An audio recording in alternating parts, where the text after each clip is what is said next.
Hi,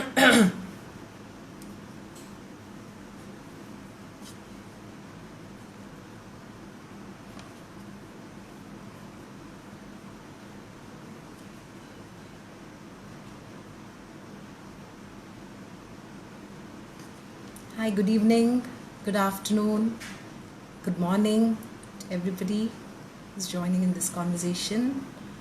Thank you so much. I think Vishnu has joined. Vishnu, just give me a second. I'm going to send you an invitation and bring you on board.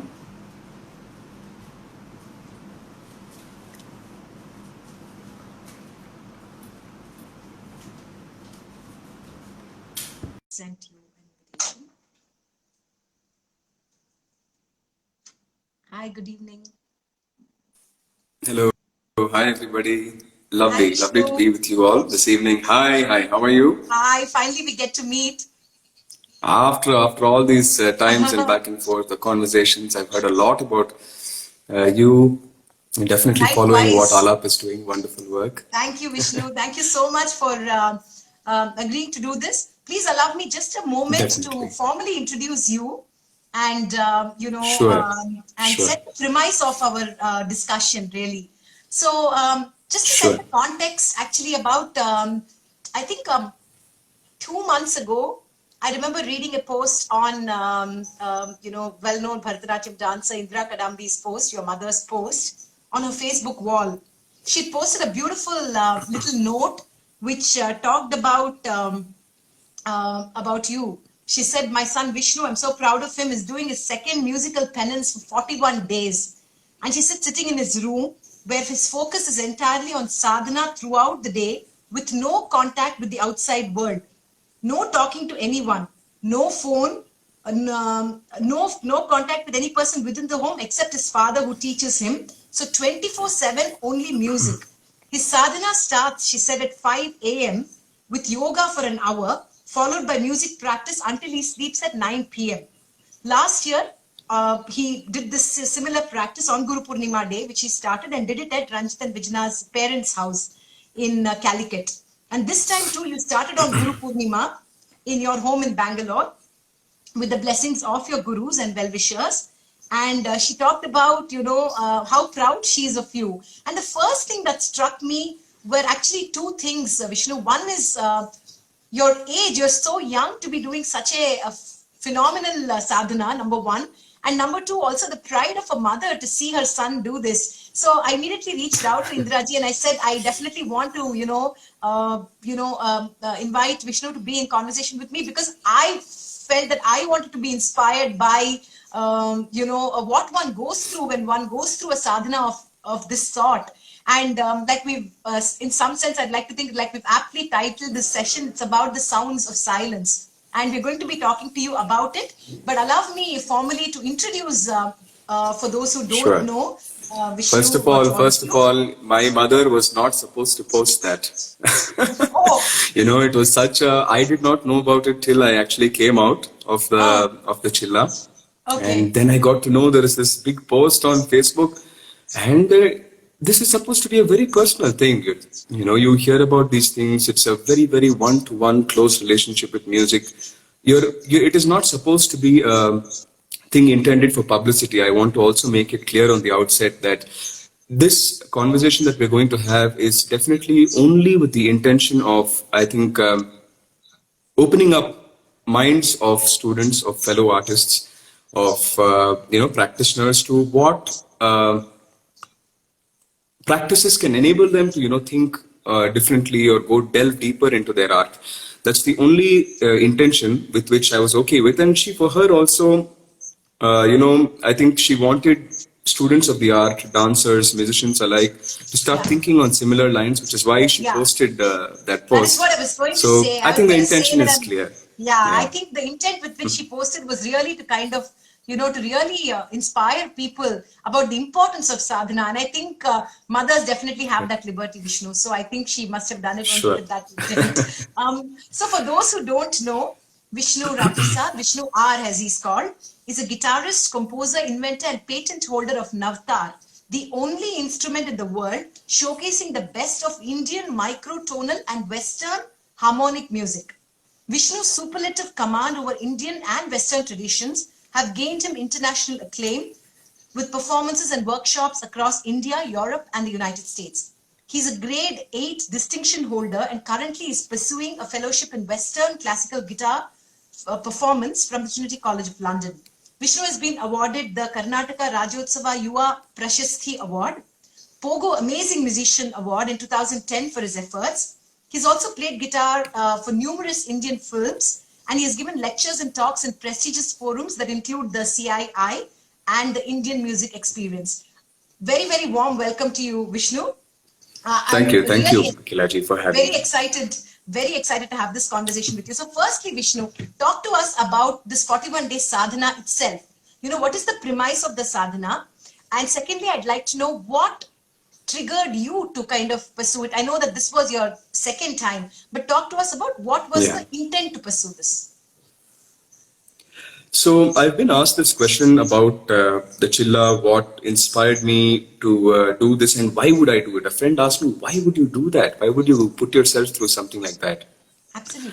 Why, I think, is a very, very important question that we need to address when you're taking a sadhana like this. Mm-hmm. Because if you are pursuing this sadhana or a Chilla of this magnitude with the wrong intention, or because you have read about it, or because, I don't know, if your intention and the mind is not clear about it, it can also have adverse consequences, right? There are examples of, there are great examples of musicians who have done it and who are, masters, and pronounced to them.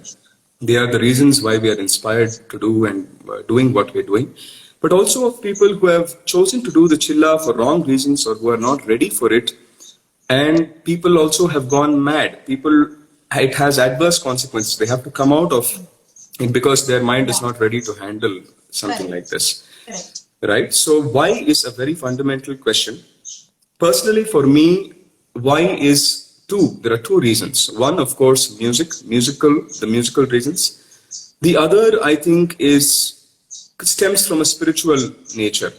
I do not like to use that word, but definitely I would probably say curiosity, that flame of curiosity about life. Yeah.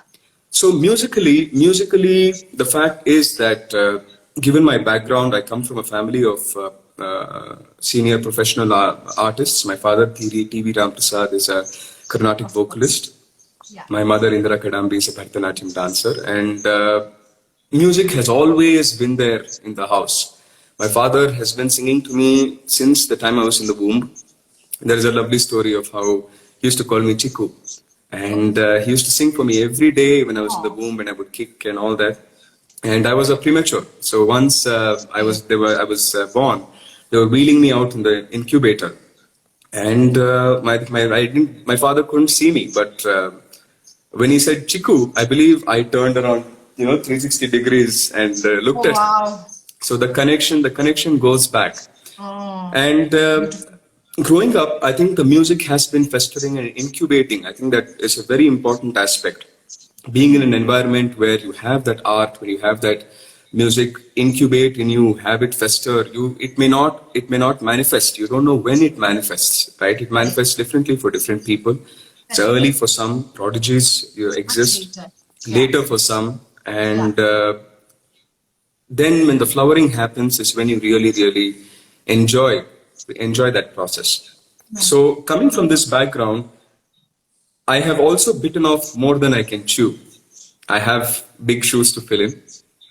And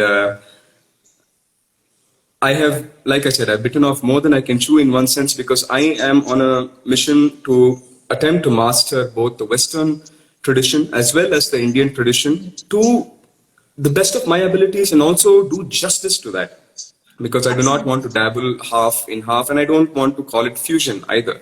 But in an attempt to fully understand and execute both traditions with equal ease, I should be able to play a kacheri and still, give that quality. And I should be able to play at a Royal Albert Hall and still receive the same acclaim. So that is a musical goal which I needed to push the boundaries to achieve this high level of musical progress in a short time. Right. Now, the other reason why, the real reason, and I think this is a far more important reason, is that a need to be silent so that the mind is very curious. I come from a background of J. Krishnamurthy. I grew up in the school all my life. All my schooling has been in the Krishnamurthy Foundation. Right. And for those who don't know, Jiddu Krishnamurthy was a phenomenal thinker, a great master. And so for me, coming from that background, internally I was always a rebel. And rebel is in a good sense, because I do not think rebellion is a bad thing. No, not at all. Most people would do what they are told throughout their lives. They just do what they are told, or what they are not primed or educated to think or grapple the realities of life by themselves.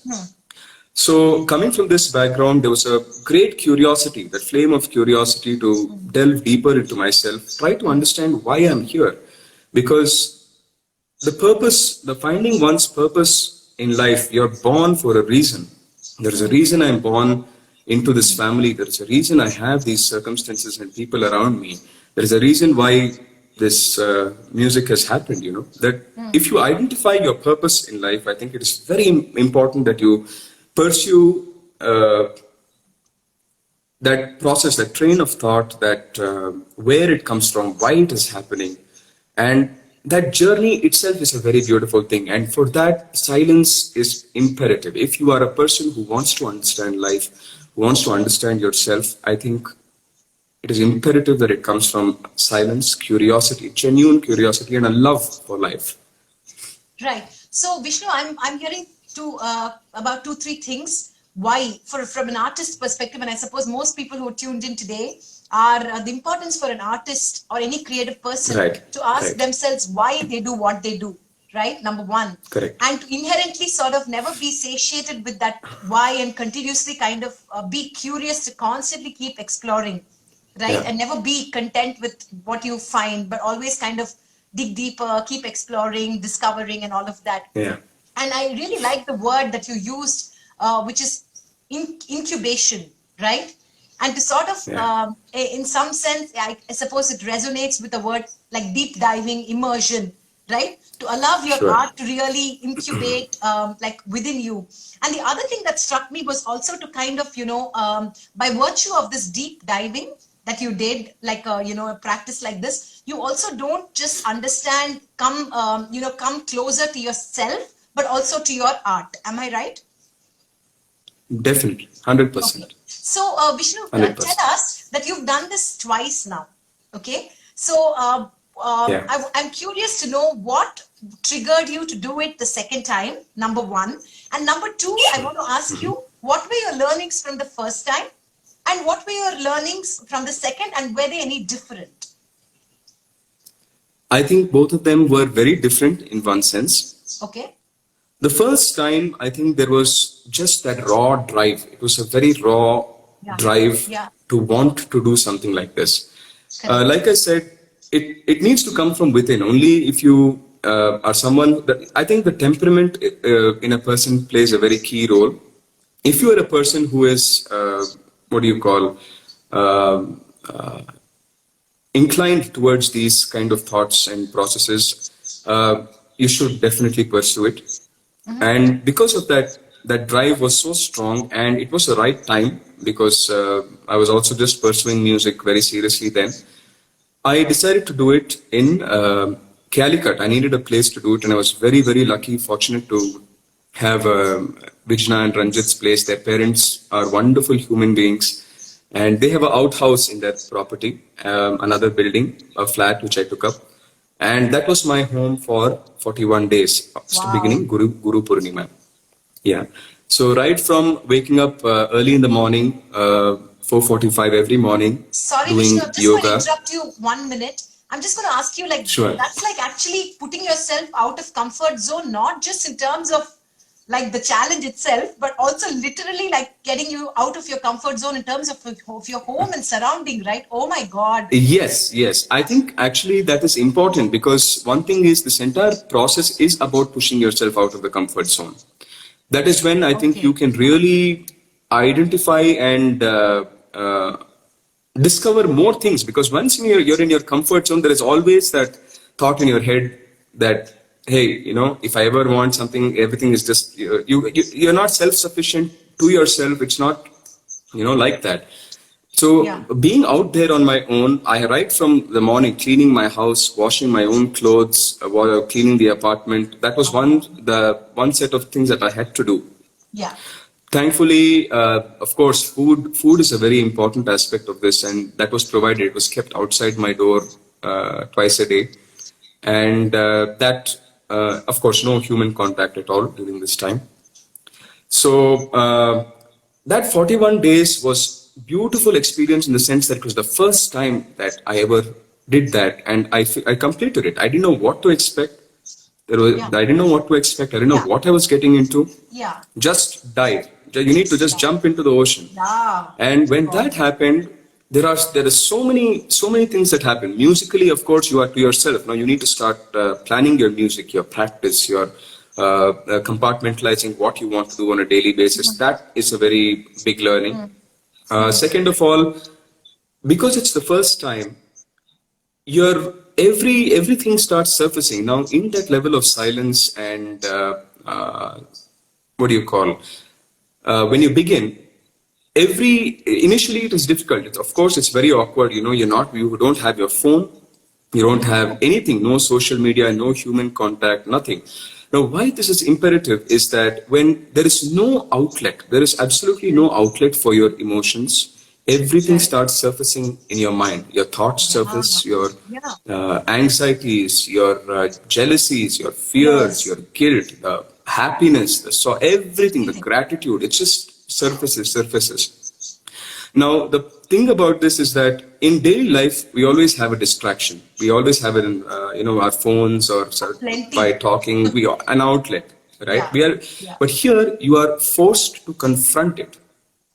You are see, the 24 hours, you don't know how it goes by, because second to second, minute to minute, you are with yourself, confronting your mind, confronting every thought or emotion that passes. And that is a very beautiful thing. It is, of course, at a point, it is sometimes difficult, but I guess it's a very important thing to confront this in your life. And when you start accepting your emotions, understanding where they come from, why they are happening, you start understanding the entire journey. And you begin to enjoy that journey rather than have a destination at the end. That's the most important thing. Every day becomes a new day. You're waking up every day anew. You realize, my God, I'm one day is gone in my life. I'm one day closer to the end. One day is just gone. Days are just flying. You're counting days. It's just going. You don't know where it went. And I think that's a very, very beautiful process. So being alone, completely alone, out of my comfort zone, the first chilla was very crucial in my self-development and discovery, right? Okay. Musically, of course, it was that I don't know, raw power. It was a jump start for me to actually work on my technique and start performing, etc. Right. But this second chilla was very different in the sense that it was a musical refinement. This time, the only difference was I had my father and guru, Sri T.V. Ram Prasad, guide me on a daily basis for the music. Actually, they say that you need to do this process sometimes with the guru's guidance. Okay. It's, of course, depends on your nature, on your individual personality, but having a guru, have my father come every day and give unconditionally, give the music. Right? It's a blessing. It is a blessing, I tell you. And it gets me very emotional because, someone of that stature who, not everybody has the blessing to learn from. Absolutely. Every day as a father, as a teacher, would just give unconditionally. It's just like almost piche, I don't like that word. But there is a lot of gratitude. There is a lot of gratitude for having someone like that in my life. And entirely what I play is because of that. So that gratitude, sense of gratitude is in abundance when you finish this. because you think so much about relationships, about people who matter to you, about relationships that matter, about music. And when you come out that there's an emotional release, it's actually very, for example, I won't share it normally, but in my first human contact after I came out of the chilla, both the times It's gonna ask I you that. just broke down. I just broke down completely. Oh my God. Yeah. And almost 1 hour, your body, I'm actually inside and very calm. I'm watching myself, and the body is just crying and cleansing itself. You don't know why it's happening. And it's not even a sad thing. It's you feel so light, 20, 30 kilos lighter.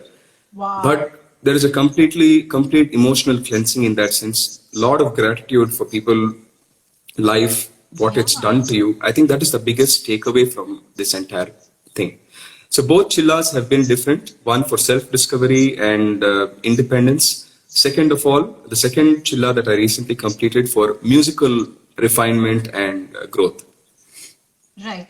So Vishnu, I was going to ask you this question a little later, but I'm thinking about how, like, in a way, while you're throwing yourself out of your comfort zone, you're also actually allowing your body and mind to finally find peace and joy in what you believe is your comfort, right? Like, which is your music, right? So even though you may be throwing yourself, you're discomforting from external sort of noise in that sense, you're actually it's actually, even though it's tough, it's also a luxury to be able to actually go and deep dive into what is your comfort and what is closest to your heart, which is your music, right? Sure. It's actually quite interesting because for a lot of people, going into this process can be intimidating and overwhelming. For me, it was very difficult to come out of it. I actually, both the times, I did not want to come back, to be very honest. Through this entire process with yoga, with your pranayama, with your meditation, with the correct food, timely sleep, just music every day, your body gets into a very, very delicate, it becomes very delicate in a good way. Your mind and body is in a very, very delicate balance, where it is constantly aware, where it's constantly aware of its surroundings, of the itself, so that it does not want to come back to the noise. Of course, right? Yeah. So in a sense, even though that this entire process most people would call lonely, music was my partner. Music was my only partner during all these times, definitely, and that is a great blessing. And I think there is a fine line. There's a difference between loneliness and being alone. Yeah, absolutely. Being alone. Yeah. So both are different things, and one, being alone, is, I think, a very important aspect of understanding yourself and going through life. No, for sure.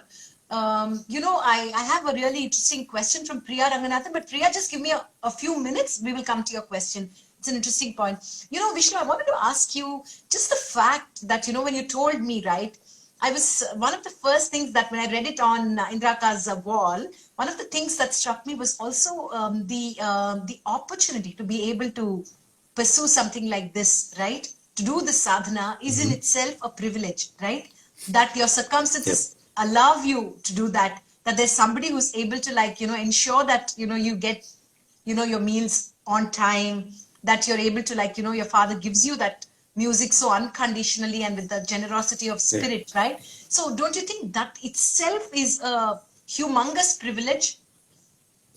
It is definitely a privilege. There is no doubt, and I can't even deny it, right? Yeah. And privilege, I think, is a very... there are two ways of looking at privilege. I don't want to look at the what most people would define as privilege, but if you look at it, most great things or thinkers or artists have come from a place where they don't have to constantly worry about putting the next meal on the table. That is a huge stress point, and of course takes away a lot of your time and mental bandwidth away from your music and art and yourself. Now, I've been very fortunate that I come from a family that understands this, that wants me to self-actualize, understand myself and my art. And my fiance, even though we are getting married in a few months' time, she's also a wonderful dancer, Ramya Suresh. She's also been extremely supportive of, understanding of this process and me taking part of it if for such a long time. So variety of factors. My mother would, leave all her activities, make sure there is food outside my I door know. every time. My Yeah. dad would come and give me music. So it's a combination of factors, and definitely just a lot of gratitude. It's a very, very humbling thing to know that Yeah. people are there for Experience, you. right? Yeah. And yep, and something just to be Fantastic. thankful for, and know that all of it is happening for a reason. Yeah. It cannot be otherwise. It cannot be. Why would so many people leave everything just to make something True. happen? There is a Yeah. reason for something to happen.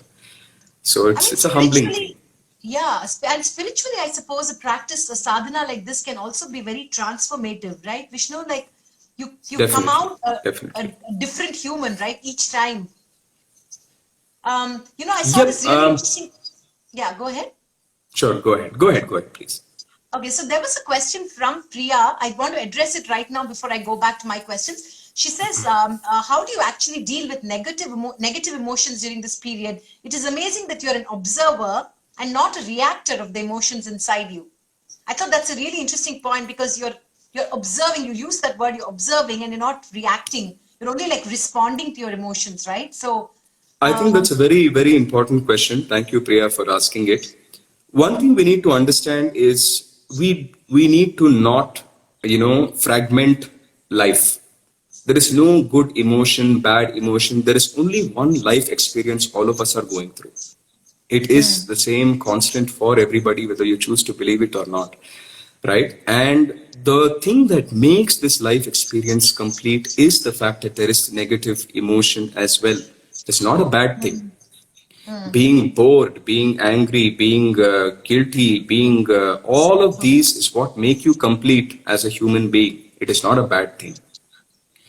Now, where most people have practical experience in dealing with this is the fact that I think they take it too seriously. And that is because of that overwhelming sense of self that it is happening to me, why is it happening to me? Now,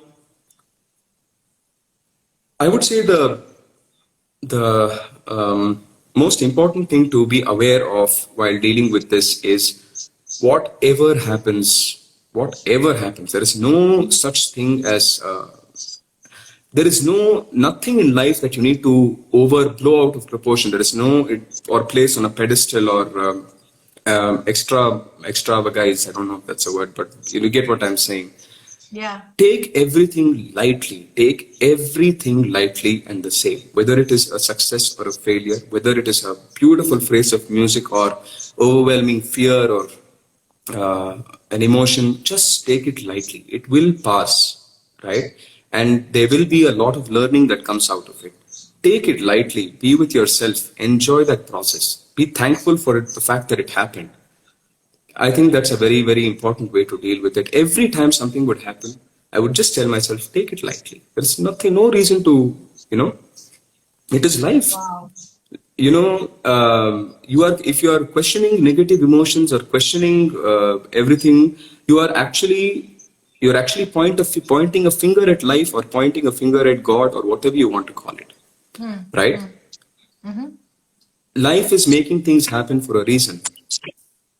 And that includes the negative, the positive, the entire umbrella. You need to take it the same. The minute you start saying why the negative, you're pointing a finger at life and God. And I don't think that's a necessary thing. It's a beautiful thing, Just Right. accept it, take it lightly, with a Right. smile. Did you ever feel like giving up? Like you talked about how some people give up along the way, Vishnu. Did you have like any like one particular day you felt like, oh my God, this is really so trying, I want to give up? Or was it like smooth sailing for you? The first time I did it, of course, it was very overwhelming in the beginning Yeah. because it was completely a new, and I was addicted to phone. I was addicted to so many things that we are all addicted to on a daily, uh, coffee, tea, this, that, your break from everything.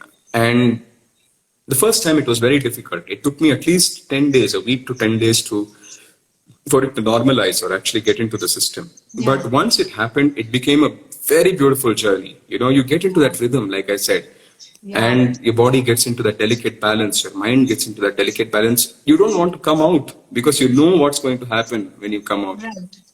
Right. What is the kind of, I think of this word, and I cannot remember which author this is for some strange reason. My memory is fading. But there's this beautiful word about the lightness of being, right?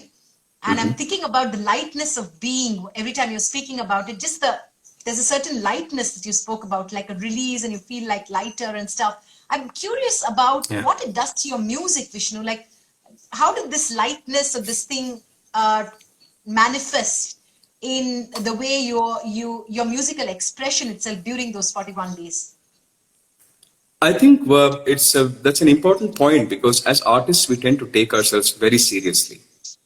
Yeah. That is, I think all of us, we need to know that people idolize artists or whatever it is, or place them on a wrongful pedestal. Artists are human beings, firstly, and they tend to take ourselves too seriously.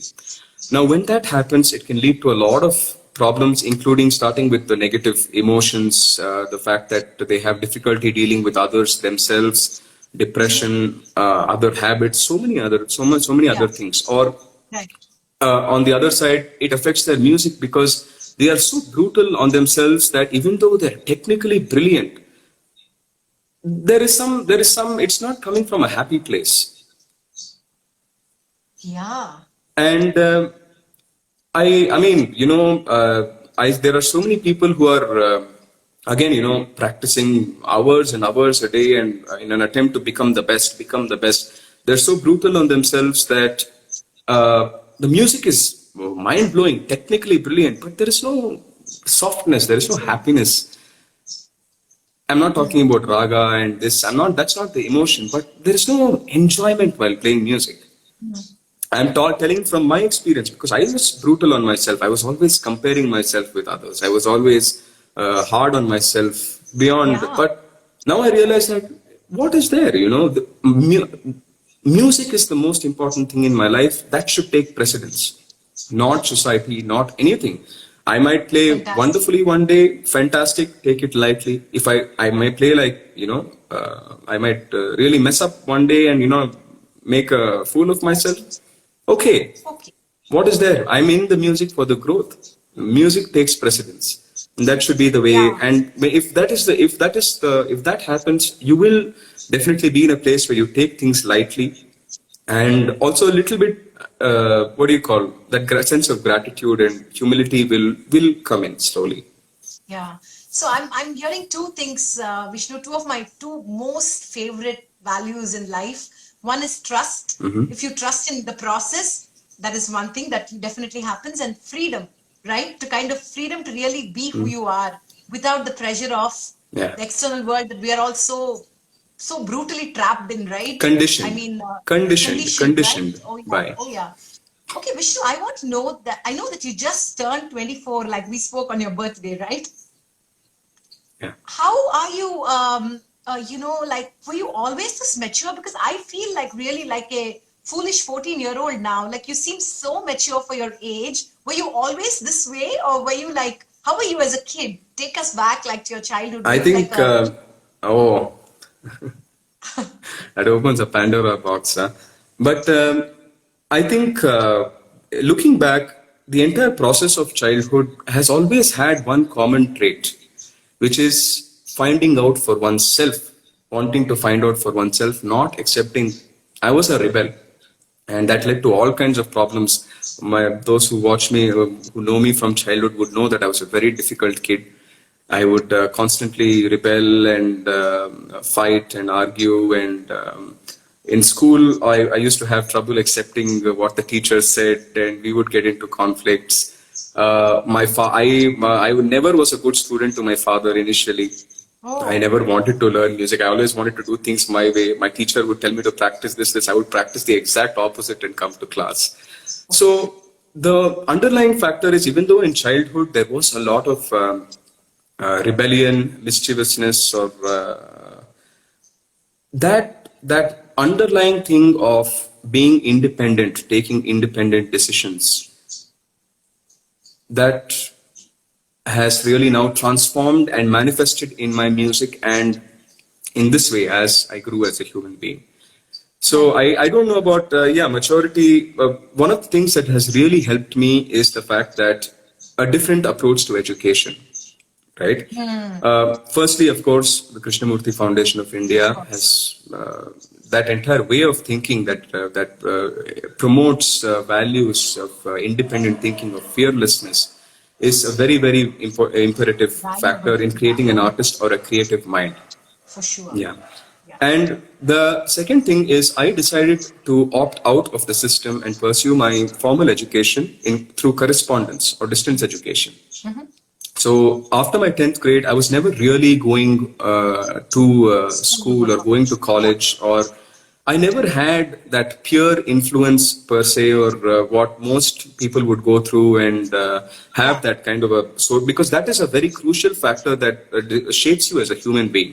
Correct. And for a lot of people, it ends up shaping them in the way most institutions would. Institutions Yeah. shapes you, your friends shape you, people shape you, and it becomes the norm, the social norm. But Correct. because I was always on my own, I had the time to introspect. I had the time to think my own way, try to push creative boundaries, push my personal boundaries, try to be a better human. So for me, that was my approach to education. So I think Fantastic. all of this really helped me grow. Yeah. Lovely. And I don't know, I always think that, great art is just born out of resistance. And there's, rebelling and resistance is very important, right? The art, I mean, if you didn't Yes. question and if you didn't decide to think out of the box or think itself, that in itself is like, I'm sure the valuable lessons to be learned from the great Krishnamurthy, J. Krishnamurthy. There is a question from my friend Definitely, Akib, and definitely. there's a question from Akib Vishnu, and he wants to know, does expression get derailed when you think about the listener? I think definitely that is true. When you are conscious about yourself, the music takes a beating. I had first-hand experience with this not only in the chilla, but every time I go on stage. I'd like to bring up a very interesting point here that you may resonate with, which is that as artists, 99% of us are just doing dance or doing music. Right. We are mechanically doing what we are taught or what is considered correct art, or and most of us are just doing music. I had all of these knowledge and ideas in my mind, and I was just piecing them together. I was just doing it. Correct. Instead of the opposite, where if you free yourself and your mind from the listener, from yourself, or what you've been taught, music should be allowed to play itself through you. Right. Dance should happen from within you. It should not be like you're doing dance or what is but that dance should happen from within you. You should be an instrument. People have said this, but in a very real way, you need to experience this. And for me, every time I play music, that is my goal now. Irrespective of whether I make mistakes or whether I play beautifully or whatever, I think you need to be honest to the music and Right. allow every time try to do it differently, because otherwise you get stuck in a rut doing the Yeah. same thing, playing it Fresh. safe. Playing it safe is a very, very it does not help you or your music. You need to throw yourself out there, irrespective of whether you're playing in music academy or whether you're playing in at home. Let music take precedence and try to have music, hear the music in your head, watch the dance in your head and allow that to play through you, not consciously try to do it. Yeah. That's an Yeah. important point. Beautiful. Vishnu, we've talked so much about your instrument, Navtar. I just thought it'd be Yeah. nice if we can talk a little bit about it. And also, we've been saying music, but we would love to listen to some little music. I know we decided that we'll do a little cutie, one piece or something, one short Sure, piece for us to get a sure, sense of, yeah? sure. So The instrument you see here is basically comes from the guitar concept of the guitar. I grew up playing guitar. I started with Western guitar. That was what fascinated me. And like I said, I was a rebel, rock music. From there, I went back to classical Western music, to jazz. And then I started listening to sitar, and Nikhil Banerjee opened up, my heart and mind towards the possibilities of Indian music. Then Carnatic music, then my father, and it was a backward coming back to roots. Yeah. So guitar has always been there, and I always think it is an extremely versatile instrument. But as I got deeper into Indian music, I felt that the nuances, the gamakas or the microtones, shrutis were not possible on a regular guitar. Correct. So I had an experiment where I took off the frets and I tried to play Indian music on that, and it sounded very authentic. I'll give you an example. For example, if you want to play a raga like Todi on the fretted guitar, it would sound something like this.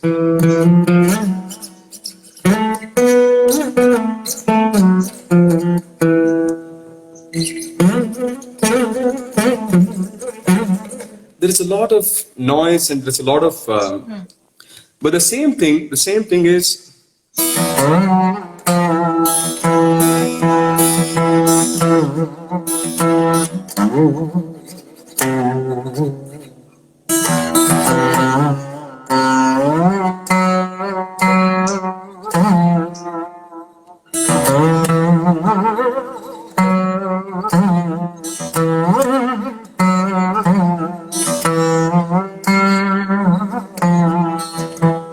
There is a complete freedom there's a fluidity that comes, voice-like fluidity.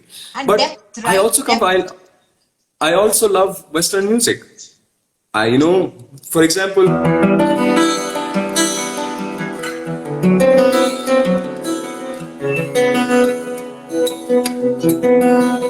that is equally fascinating to me. Yeah.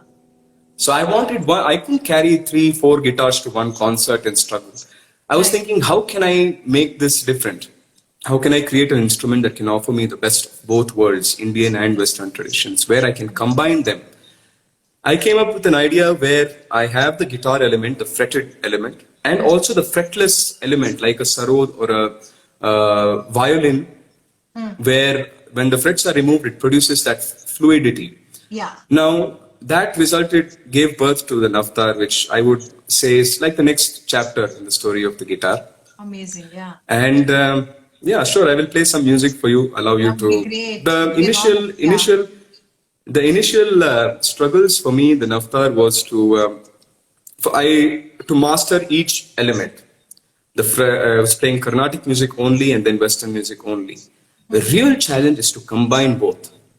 Yeah. It took me a lot of thinking and dabbling and struggling to actually find out a way to incorporate both harmony and Indian music. I'll try to do a little bit for you. I hope you enjoy. Absolutely. I'll play a little bit of Raga Hemavati. So.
Wow.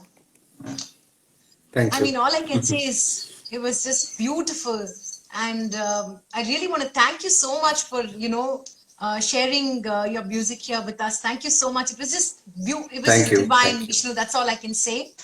I have one Thank you. question, Vishnu. Is that Sure. I often talk to people who probably specialize in an art form in a particular language, right? So, for example, like a Right. Bharatanatyam artist, so you think in that language. But I'm just curious. I was thinking, like, how does an artist like you, who who's equally proficient in both languages, so when you listen to a piece Mhm. of music, I'm just curious, like in your head, like, are you thinking of it in the Carnatic language, or are you thinking of it in the language of the Western music? So how does that work? I'm just so curious I about. think, I mean, this has been a process. It's been a long process for me. It continues to be a process to understand both traditions, try to get them together. It has to be music. It should not be Western music. It should not be Indian music. I mean, this compartmentalization spoils the beauty and the enjoyment of music. For No, me, for the sure. goal has to be music, right? And for this, it is important that you study both. You need to acquire the building blocks, the knowledge of both independently. That is the first step. Correct. I have studied and continue to study Western music, classical and jazz improvisation. My study of Carnatic music is going on with my father. So one thing is individually trying to push your abilities and acquire Yeah, more knowledge and proficiency. correct. And definitely, it requires a different mindset to think about both. For Yeah. example, for me, I would describe as for me Indian music. I think horizontally. Western music, I think vertically. Vertically. Oh, okay. So, and when I try to put both together, it becomes like an X graph, right? Where I'm able to think Carnatic horizontally and still incorporate Western music and chords vertically along the way. Oh, It's a little oh my God, I can yeah. only appreciate it, but it's like, it's fantastic. I mean, I But love so the the way thing you is, explained it. Yeah. yeah. So the idea is that ultimately, forgetting all of this X graph and all of this nonsense, ultimately what you've acquired, that music, the sound, the music should guide you. And when that happens, you're not thinking about what is Indian music, what is Western music. You're just playing it. You're playing with it. I think that's a Yeah. very important aspect of Yeah. it. I was thinking of this expression that we often use, that you own your instrument. In your case, Vishnu, you literally own that instrument. So I mean, it must be like you literally are, you've sort of in some sense created that instrument for yourself, and you are Yeah. busy doing whatever it takes to acquire like mastery and proficiency in it and get better each day. I mean, I've among all the sessions that I've had, I must tell you that sessions that have been focused on the idea of sadhana have appealed the most to me, because personally Hmm. I'm I'm just so intrigued by people who have the ability to find stillness in chaos, or choose to separate themselves from the chaos and from the noise to really deep dive into something. And the very fact that you're able to do that, and the very fact that you think that that's important, is in itself, I suppose, the true hallmark of a creative artist, right? So, firstly, congratulations for Thank doing you. this. Secondly, Thank you so much, Akhil. for inspiring a whole bunch of people like us, and I don't just mean young people, but also like more grown-ups like me, to really like to think about the importance of silence in a very, very distorted, fragmented world, where there's just so much stimulus, right, that's going on. Yeah. So thank Yeah. you so much, and for coming on board and actually sharing all this. It's been like, I mean, like, I saw a couple of comments that said that it was really the fact that you're sharing this with other people is itself is like such a huge, blessing for all Yes, of us. I think ultimately, for me, the biggest takeaway from all of this is, it is not even about being a good musician. Being a good musician is a part of it, Yeah, right? But for me, and I think in general, something for all of us to think about importantly is music is only a means to the end. Music is right. only a partner. if you think music or is the ultimate destination, okay, that is fine for some people who believe that, or the art is the ultimate destination. But I think you should view it such that the music is a means to the end. It's the journey that you're taking, you're born into. It's a blessing. But the real beauty and satisfaction you get is definitely by sharing unconditionally. I have seen that firsthand. I've been on the receiving end of that, and the least I can do is also share my experiences so that my peers or people can take something back. So, yeah. Fantastic. And I'm sure your parents were listening to this and they must be so proud of you. And I want to thank Indra Akka that I know that, probably she was not meant to share it, but I'm so glad that she put it up on Facebook and that I picked it. And I'm so glad and so grateful for, for the universe to allow me to have this conversation. Even if I practice, I suppose, silence like for half an hour in a day, I think I'd be a better person. So thank you for inspiring all of us. And sure. Thank you so much, Vishnu. All the best and good luck. I know that you're getting married soon. Thank you. So wish you a very happy married life. We congratulate you. Thank you so much. Take care. Good night. And Thank you. I would like to end with one note that everybody should try this once in their lifetime.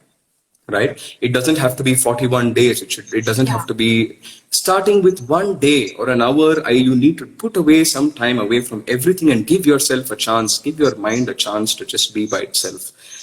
Silence is that womb from which everything is born. I think it is important that you start. Everybody should just start. It's a beautiful thing, nothing to be overwhelmed by. Start 1 day, start with 1 week, start with 41 days. It is something you will definitely give you something in life that is priceless. If I ever do that, Vishnu, you'll be the inspiration for it, okay? So thank you so much. Thank you.